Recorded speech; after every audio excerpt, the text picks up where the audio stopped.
sweltering heat of the Normandy summer baked the French countryside, turning the olive-drab steel of the Sherman M4A1 into a scorchingly hot oven.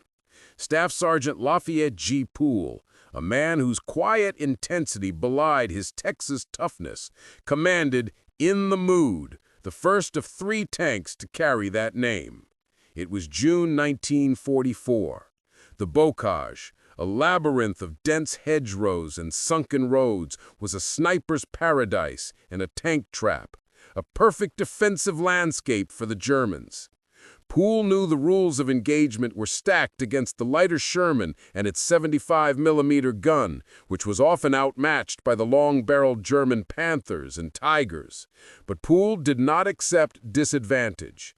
He preached a simple, aggressive philosophy to his crew. Gunner, Corporal Wilbert Cotton Wigfall, Assistant Driver, Private First Class Delbert Scoop Miller, and Loader, Private First Class Willis Buck Ogle. Always attack, close the distance, deliver the knockout punch. Poole's initiation into the brutal pace of combat came swiftly. Advancing with the 32nd Armored Regiment, 3rd Armored Division, his unit was pinned down near a crucial advance route by a cleverly concealed German anti-tank gun emplacement. It was a threat that had to be neutralized immediately to save the vulnerable American infantry. Poole, exposed in his commander's cupola for better visibility, used the tank's coaxial machine gun to suppress the German riflemen while guiding Cotton Wigfall. The gunner delivered a high-explosive round with surgical precision, silencing the 88mm before it could claim a victim. It was Poole's first confirmed kill, not a dramatic tank duel, but a crucial, decisive act of efficiency that underscored his value. The ability to acquire and eliminate threats faster than anyone else in the field. This action, and dozens like it, began to sow the seeds of the legend of War Daddy. The advance pushed relentlessly toward Coutances, each mile bought with blood against stubborn, layered German defenses. The superior German armor forced Poole to rely on audacious tactics that defied conventional tank doctrine. He rejected caution, embracing extreme speed and flanking maneuvers to nullify the enemy's long-range advantage. His goal was always to get inside the envelope, forcing the slow-turning German turrets to swing wildly while he delivered a point-blank round. Poole consistently took the point position, turning his tank into a lightning rod for enemy fire, but also ensuring he had first sight of the enemy. His uncanny ability to spot a camouflaged muzzle or a concealed trench where others saw only shadows was legendary, a sixth sense honed by relentless focus. The fight for St. Lo was a grinding, violent affair. The division stalled, momentarily paralyzed by a concentration of dug-in German self-propelled guns. The traditional frontal assault was suicidal. Without hesitation, Poole ordered a move that shocked the column. Instead of maneuvering conventionally, he directed Scoop to drive In the Mood straight through a dense, unforgiving hedgeline. The Sherman burst onto the flank of the German position, catching the crews completely by surprise. Before they could traverse their heavy weapons, Cotton Wigfall had fired 3 rounds in rapid succession, destroying 2 guns and scattering the 3rd crew. This calculated risk shattered the German defense and broke the divisional deadlock. Poole had confirmed to his regiment that his luck and aggression were a powerful, war-winning combination. The crew, under his unforgiving standards, worked with a furious efficiency. Scoop driving, Buck loading, Cotton firing, a single integrated machine of destruction. The momentum gained from the St. Lo breakthrough propelled the 3rd Armored Division into a furious, non-stop pursuit. The war transformed from a hedgerow crawl into a lightning war, blitzkrieg, in reverse. Poole and his crew were at the spearhead of this chase, the spear of American vengeance, slicing through the disintegrating German defenses across central and eastern France toward Belgium. The psychological strain was immense, the fear, the exhaustion, the constant proximity to death, but Poole translated it all into an almost superhuman focus.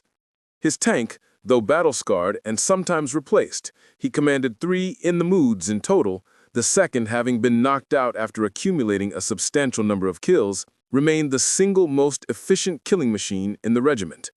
His tally of confirmed kills expanded at an exponential rate. It was not just the 12 confirmed tanks, Panthers, and others that cemented his reputation, but the staggering volume of other threats he eradicated. 258 total armored vehicles, self-propelled guns, and anti-tank guns eliminated in a mere 81 days of combat. This level of sustained destruction was unprecedented. Poole's method was less about finesse and more about ruthless efficiency. He learned precisely where the weak points lay on every German vehicle: the thin rear deck over the engine, the joint between the turret and the hull, and the track assembly. Cotton Wigfall, under Poole's rapid-fire control commands, learned to place his shots with surgical precision, often utilizing the M61 armor-piercing round, designed not just to penetrate, but to explode inside the enemy hull, guaranteeing a catastrophic kill. Near Dinard and Namur in Belgium, the fighting intensified again. The Germans, desperate to slow the Allied advance, threw fresh, heavy armored units into counterattacks. Poole often found himself in direct duels against the feared Panther tanks. In one engagement, surrounded by dense woods, 3 Panthers attempted an ambush. Poole, relying on Scoop's masterful driving and the Sherman's superior speed, charged directly toward the line of fire. He knew the Panther's long-barreled 75mm gun had a slow traverse and was vulnerable up close.